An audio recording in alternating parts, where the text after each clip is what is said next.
Meu bate-papo de hoje é com Luiz Antônio Simas. Estamos de volta, Luiz. Nesse nosso bate-papo online de hoje, a gente encerrou o bloco anterior falando sobre a oralidade das histórias, né? No Rio de Janeiro, a gente teve muita história que foi perdida com as obras que foram sendo feitas e foram se cobrindo monumentos que contavam a história do Rio de Janeiro antigo, né? A gente vê que com as obras no Cais do Porto, quando as escavações descobriram pedaços ali do Cais do Valongo, né, coisas importantes para a história do Rio de Janeiro foram resgatadas. O Rio de Janeiro é uma história, é uma cidade com uma história africana? A nossa base histórica é africana? Eu acho que o Rio de Janeiro é muito luso-africano, né? Por quê? O que acontece? Eu acho que toda cidade é um território disputado, né? Um grande escritor carioca, o Marques Rebelo, cronista excepcional do Rio de Janeiro, ele tem uma frase que eu acho ótima. Ele fala o seguinte: uma cidade é feita de várias cidades. Então, essas várias cidades, em geral, elas disputam, né, a narrativa sobre a cidade, esse processo todo.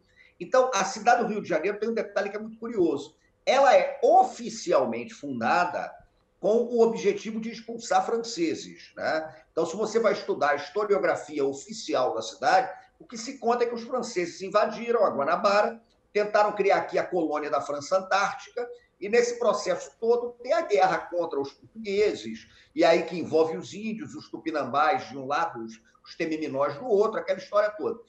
Mas o curioso, eu costumo dizer, é que o Rio de Janeiro foi uma cidade fundada oficialmente para expulsar franceses, que num certo momento resolveu que tinha que ser francesa para negar que é profundamente africana, né? Naquele início da República, por exemplo, quando você tem uma série de reformas urbanas que tentam dar ao Rio de Janeiro um perfil muito similar ao perfil que tinha Paris, ao perfil que tinha Buenos Aires, né? Com a reforma do Pereira Passos, por exemplo, 1903, 1904, a abertura da Avenida Central, atual Rio Branco, com prédios no estilo Art Nouveau, o Teatro Municipal sendo uma cópia do Opéra de Paris, aquele negócio todo.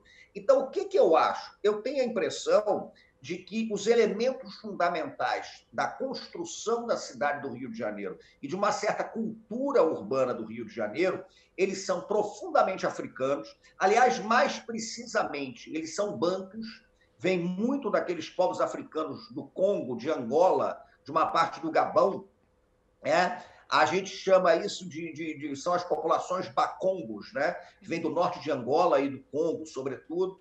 E o Rio é muito isso, e ao mesmo tempo é muito impactado pela presença portuguesa, pela presença dos portugueses pobres. Então, o botequim, por exemplo, é uma herança portuguesa do Rio de Janeiro. A nossa culinária é uma culinária luso-africana, né? O Rio tem essa característica. Então, eu acho que a nossa cidade ela é profundamente marcada pela experiência do horror da escravidão, mas que, ao mesmo tempo, se transforma numa experiência civilizatória em virtude da cultura muito potente, né, que os bacongos trazem para cá durante os séculos em que entraram aqui, e essa inflexão portuguesa, sem dúvida nenhuma. Posteriormente, o Rio de Janeiro, como capital republicana, ele recebe gente de tudo quanto é lugar. Então, eu, por exemplo, sou um carioca da diáspora nordestina. Né? A gente estava falando isso no início do nosso papo. Eu provavelmente moro num prédio, é possível que você more num prédio, enfim, que você esteja num prédio que foi construído por mão de obra nordestina, por trabalhadores nordestinos da construção civil. Né? O Rio de Janeiro foi uma cidade muito marcada pela presença dos ciganos, por exemplo. A presença cigana no Rio era muito forte. A Praça Tiradentes era o campo dos ciganos. A gente tem bairros do Rio de Janeiro como Catumbi e como Ramos, em que a referência da comunidade cigana era muito forte. Então, o Rio é isso. Mas eu acho que se eu tivesse que escolher um certo perfil, ela é uma cidade afro-lusitana. Ela é bacongo e ela é muito portuguesa.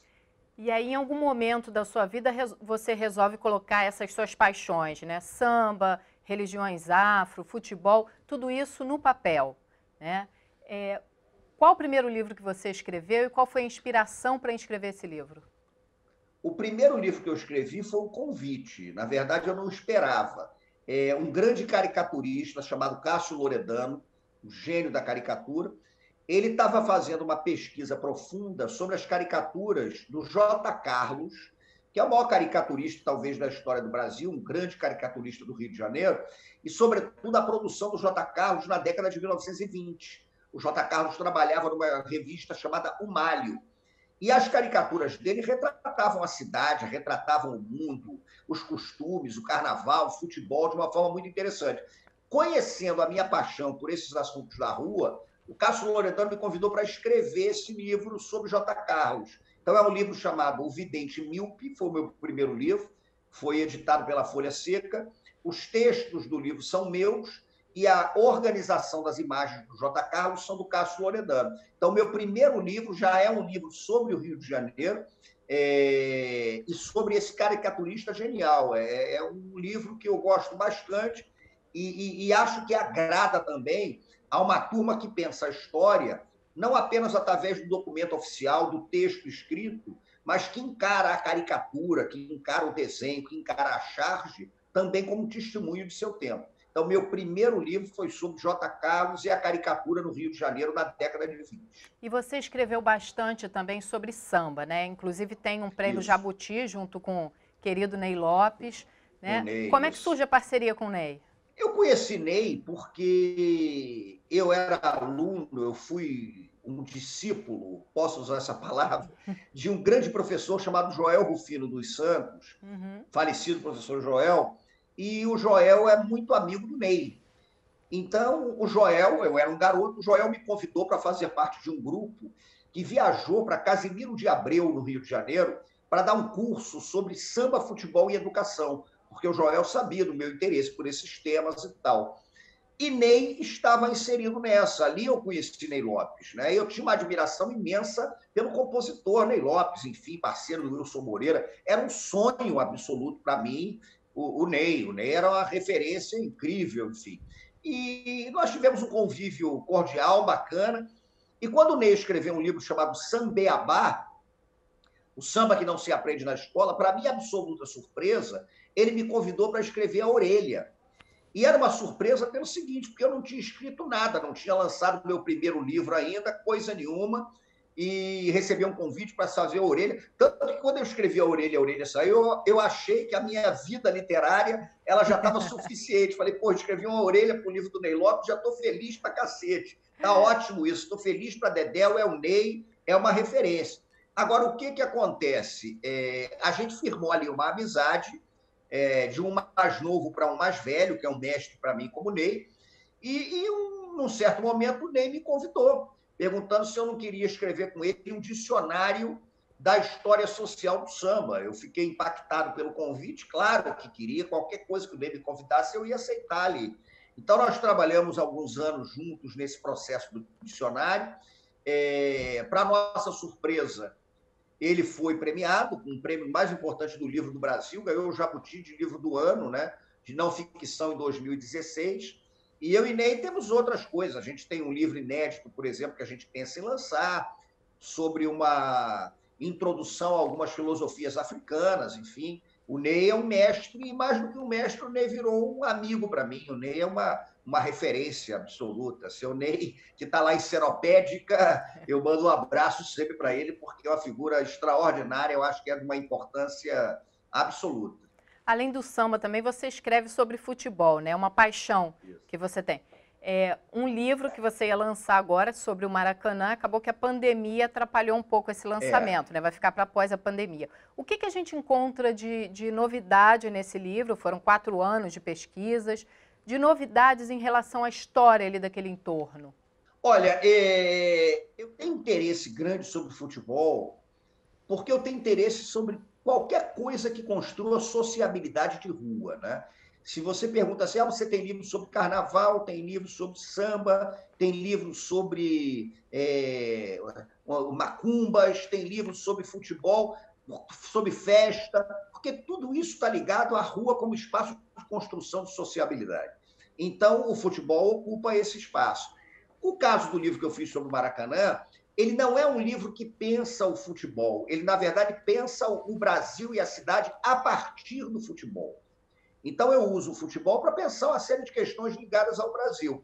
Eu conto uma história do Maracanã desde a chegada dos jesuítas, né, ali no século XVIII, por exemplo, quando aquela área toda do Maracanã pertencia à Companhia de Jesus, as mudanças que a área sofre com a chegada da corte de Dom João, porque é relativamente perto de São Cristóvão, né, da Quinta da Boa Vista, onde a corte foi viver. Falo do período em que foi o derby, né, para a corrida de cavalos, no final do século XIX, em que as duas paixões do Rio de Janeiro nos esportes eram o remo e o turf, né? As pessoas eram apaixonadas por remo e corrida de cavalo, até chegar à história da construção do estádio do Maracanã. O que me parece que talvez seja interessante nesse livro é que quando o livro entra na parte também sobre o Maracanã propriamente dito, depois de fazer todo esse apanhado, né, da história do terreno, de tudo isso, eu resolvi privilegiar esse livro o torcedor.